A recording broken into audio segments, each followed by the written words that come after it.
स्वागत आप सभी का। मैं हूं आपके साथ तुषार कौशिक। लखनऊ के बाद एआईएमआईएम चीफ असदुद्दीन ओवैसी मुस्लिम बहुल बहराइच जिले में अपनी राजनीतिक पैठ बनाने के लिए आज यूपी कैंप कार्यालय का उद्घाटन करेंगे। बहराइच में इसी कैंप कार्यालय से ओवैसी पूर्वांचल के 27 जिलों की मॉनिटरिंग करेंगे। इतना ही नहीं, उनके प्रदेश अध्यक्ष हाजी शौकत अली का बहराइच से चुनाव लड़ना भी तय माना जा रहा है। वहीं दूसरी ओर ओवैसी का कार्यालय उद्घाटन के बाद बहराइच शहर स्थित सैयद सालार मसूद गाजी की दरगाह पर माथा टेकने का भी कार्यक्रम रहेगा।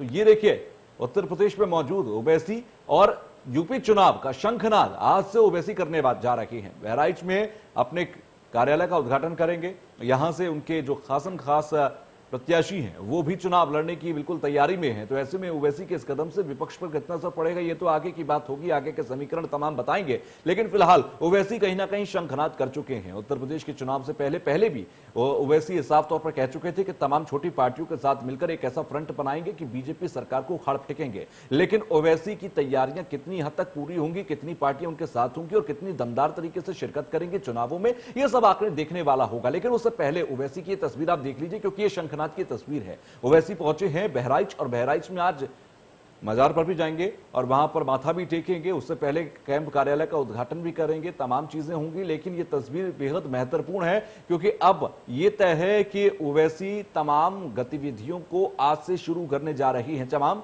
पार्टियों से मिलना हो, क्योंकि राजभर के पार्टी के साथ लगभग मिलना तय माना गया है ओवैसी का, और उनके साथ हाथ से हाथ मिलाएंगे। लेकिन इसके साथ ही दूसरी पार्टियों से भी कोशिश कर रहे हैं कि बातचीत हो, दूसरी पार्टियों के साथ भी वो आ सकें, क्योंकि अकेले राजभर की पार्टी के साथ मिलकर ओवैसी कुछ कर नहीं पाएंगे।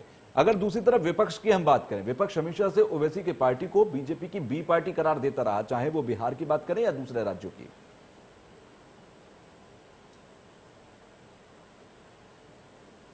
बहराइच से हमारे संवाददाता संजय मिश्रा सीधे जुड़ रहे हैं। संजय, ओवैसी पहुंच गए हैं बहराइच, अभी की तस्वीरें कहां हैं वो और क्या कुछ कर रहे हैं, बताइए जरा।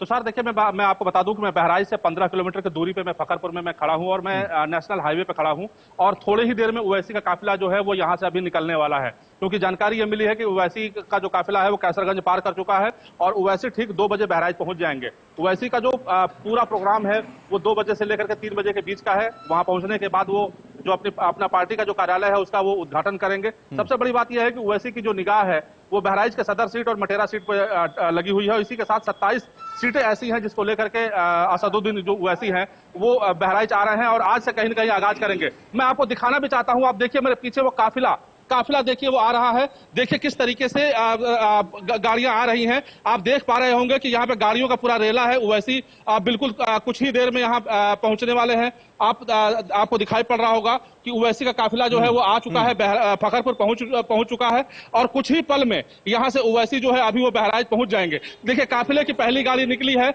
और लगातार काफिले की दूसरी गाड़ी निकली है। ये देखिए, ये ओवैसी का काफिला जा रहा है। देखिए सबसे पहले इंडिया न्यूज पे एक्सक्लूसिव देखिए, आप बहराइच पहुंच रहे हैं ओवैसी और वो सीधे बहराइच पहुंचने के बाद पार्टी कार्यालय पे जाएंगे और जाने के बाद कार्यकर्ताओं से मिलेंगे। कहा यह भी जा रहा है कि वो दरगाह पे जाकर के माथा भी टेक सकते हैं।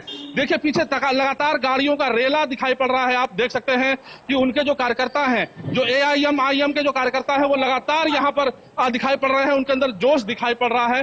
देखिए बड़े पैमाने पर यहाँ पर गाड़ियां निकल रही हैं। ये कहा जा सकता है कि पूरी तरीके से ओवैसी जोश में है और लगातार वो विधानसभा का जो रण है वो भेदने की तैयारी में मास्टर प्लान बना चुके हैं। ये सारे एआईएम के कार्यकर्ता हैं और इसी में इन्हीं गाड़ियों के बीच में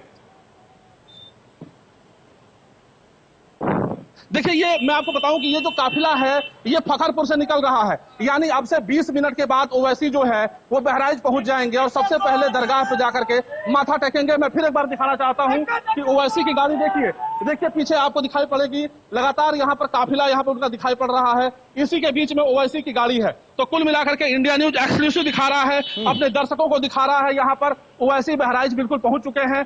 20 मिनट के अंदर बहराइच वो कार्यालय पर पहुंच जाएंगे और जो विधानसभा की जो तैयारी है यानी चुनावी आगाज जो है ओवैसी यहां से बहराइच से करेंगे और कुल मिलाकर के जो कार्यकर्ताओं में जो जोश देखा जा रहा है वो अपने आप में नायाब है। जी संजय, आगाज करने के लिए चुनावों में उन्होंने बहराइच की सीट को चुना और बहराइच के अंदर आज कैंप कार्यालय का उद्घाटन भी करेंगे। एक तो कैंप कार्यालय के बारे में आप जानकारी दीजिए, दूसरा बहराइच की जिस सीट को लेकर वो लगातार इस कोशिश में है कि इस सीट पर हम प्रत्याशी उतारें और यहां से जीतें, उस सीट के थोड़े समीकरण भी समझाइए।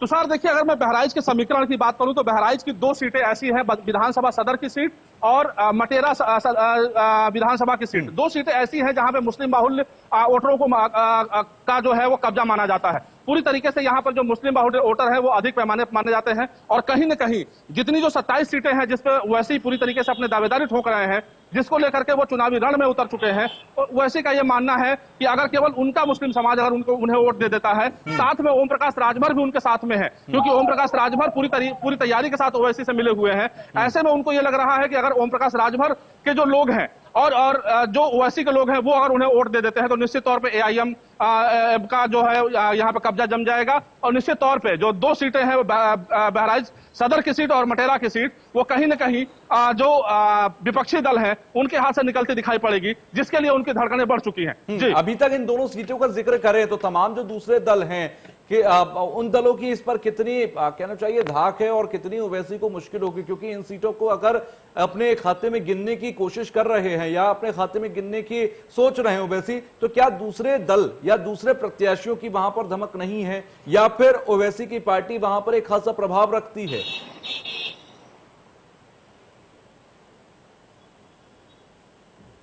देखिए, निश्चित तौर पर सबसे पहले तो सर मैं आपको बता दूं कि बिहार के चुनाव होने के बाद से कहीं न कहीं ओवैसी का जो मनोबल है वो तेजी से काफी बढ़ा हुआ है और सबसे अच्छी बात यह है कि जिस तरीके से लगातार ओवैसी बयानबाजी करते रहे हैं, क्योंकि उनका एक बयानबाजी रहा है कि हम हर हालत में जो हमारी 27 सीटें हैं, जो पूर्वांचल की सीटें हैं, उस पर हम काबिज रहेंगे। रही बात मटेरा और बहराइच की सीटों की बात, अगर हम समीकरण की बात करें तो मटेरा सीट से मटेरा की जो सीट है इस समय समाजवादी पार्टी के खेमे में है, जबकि बहराइच सदर की सीट इसमें बीजेपी के खेमे में है। लेकिन इससे पहले की अगर हम बात करें तो बहराइच सदर की सीट और मटेरा सीट दोनों सीटों पर समाजवादी पार्टी का कब्जा हुआ करता था। तो कुल मिलाकर के सबसे अधिक अगर नुकसान होगा तो समाजवादी पार्टी का नुकसान होगा। इसको लेकर कहीं न कहीं बीजेपी भी इस तैयारी में है कि अगर संजय मैं लौट रहा हूं आपके पास, मैं आऊंगा आपके पास, आपसे और भी चर्चा करेंगे जरा इस बात पर, लेकिन उससे पहले उत्तर प्रदेश में विधानसभा